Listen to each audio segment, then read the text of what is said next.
காஞ்சிபுரம் ஏகாம்பரநாதர் கோயிலின் 1000 ஆண்டு பழமையான சோமாஸ்கந்தர் உற்சவர் சிலை சேதமடைந்ததால் புதிய உற்சவர் சிலை செய்ய அறநிலையத்துறை சார்பில் கடந்த 2015ஆம் ஆண்டு முடிவெடுக்கப்பட்டது.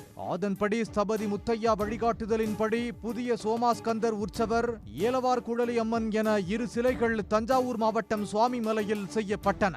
புதிய சிலைகள் செய்வதில் 5% தங்கம் சேர்க்க வேண்டும் என அறநிலையத்துறை உத்தரவில் உள்ளது. ஆனால் தங்கம் சேர்க்கப்பட்டதில் பல்வேறு சந்தேகம் எழுந்ததால் தகவல் அறியும் உரிமை சட்டத்தின் கீழ் பல்வேறு கேள்விகள் எழுப்பி தகவல் பெறப்பட்டன. அதன்படி சிலையில் தங்கம் சேர்ப்பதில் முறைகேடு நடைபெற்றதாக பல்வேறு ஆதாரங்கள் மற்றும் தகவல்கள் வெளியாகி பக்தர்களிடையே அதிர்ச்சியை ஏற்படுத்தியிருந்தது. குறிப்பாக சிலை செய்வதற்காக பக்தர்கள் வழங்கிய தங்கத்திற்கு ரசீது ஏதும் கொடுக்கப்படாததும், சிலை செய்யும் போது வீடியோ போட்டோ எதுவும் செய்யப்படாததும் தெரிய வந்தது. இது போன்ற காரணங்களால் அண்ணாமலை என்பவர் அளித்த புகாரின்படி சிவகாஞ்சி போலீசார் 2017ஆம் ஆண்டு வழக்கு பதிந்தனர். பின் சிலை கடத்தல் தடுப்பு பிரிவு போலீசார் இந்த வழக்கை கையில் எடுத்தனர். இந்த வழக்கில் முத்தையா ஸ்தபதி, செயல் அலுவலர் முருகேசன், அர்ச்சகர் ராஜப்பா, செந்தில் உள்ளிட்ட 9 பேர் சேர்க்கப்பட்டனர். பின்னர் அறநிலையத்துறையின் முன்னாள் ஆணையர் வீர சண்முகமணி, கூடுதல் ஆணையர் கவிதா ஆகியோரும் இந்த வழக்கில் சேர்க்கப்பட்டு சிலை கடத்தல் தடுப்பு பிரிவு போலீசாரால் 2017ஆம் ஆண்டு கைது செய்யப்பட்டனர்.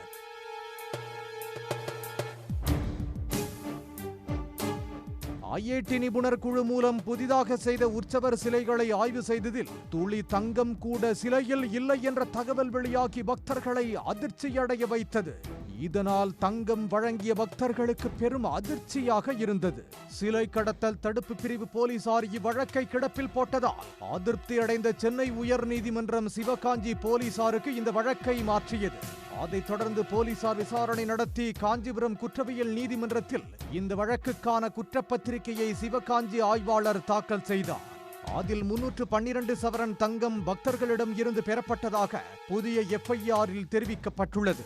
ஐஐடி சார்பில் ஆய்வு செய்ததில் துளி தங்கம் கூட இல்லை எனவும் திருத்தப்பட்ட எஃப்ஐஆரில் தெரிவிக்கப்பட்டுள்ளது.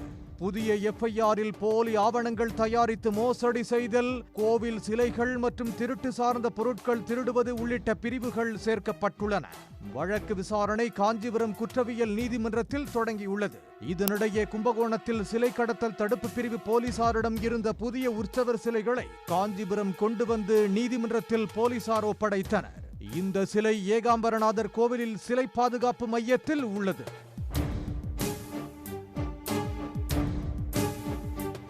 உடனுக்குடன் செய்திகளை தெரிந்து கொள்ள சன் நியூஸ் பெல் ஐகானை கிளிக் பண்ணுங்க.